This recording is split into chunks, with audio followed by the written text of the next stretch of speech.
Maxime Switek. L'édito éco, bonjour Daniel Fortin. Bonjour Maxime. C'est peut-être la fin d'une icône de l'Internet. Hier soir, les candidats au rachat de Yahoo ont remis leur dossier de candidature, mais quoi qu'il arrive, il semble bien qu'on s'achemine vers un démantèlement de Yahoo. Oui, c'est vrai Maxime, et ça frappe les esprits parce qu'on parle d'une entreprise relativement jeune, créée à l'université de Stanford en 1994, il y a à peine 22 ans donc, et aujourd'hui, on a du mal à s'en souvenir, mais au début des années 2000, Yahoo c'était encore la porte d'entrée sur le web. Google n'était encore que balbutiant.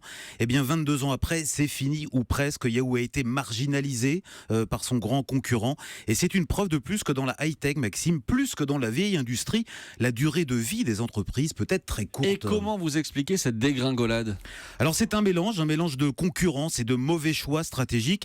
Alors, la concurrence, c'est l'arrivée de Google, de YouTube, de Facebook qui ont dépassé le maître. Et puis, les erreurs de stratégie, c'est précisément de ne pas avoir racheté à temps ces trois entreprises quand l'occasion s'est présentée. Et elle s'est présentée, l'occasion.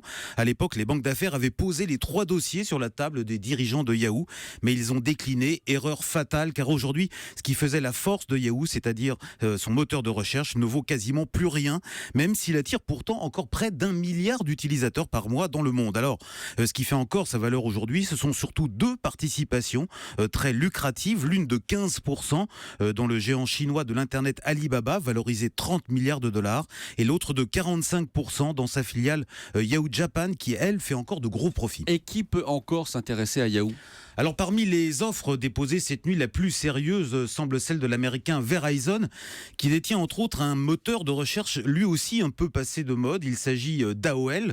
Alors fusionner les deux plateformes permettrait en effet de faire remonter l'audience globale et de faire revenir les revenus publicitaires qui sont en train de déserter Yahoo. Et puis on l'a vu, il y a ce portefeuille de participation très lucratif pour un investisseur. En gros, Maxime, Yahoo n'est pas encore tout à fait mort, mais c'est le moment ou jamais de le racheter, car le déclin paraît aujourd'hui inexorable. Le crépuscule de Yahoo dans l'édito éco. Merci Daniel Fortin.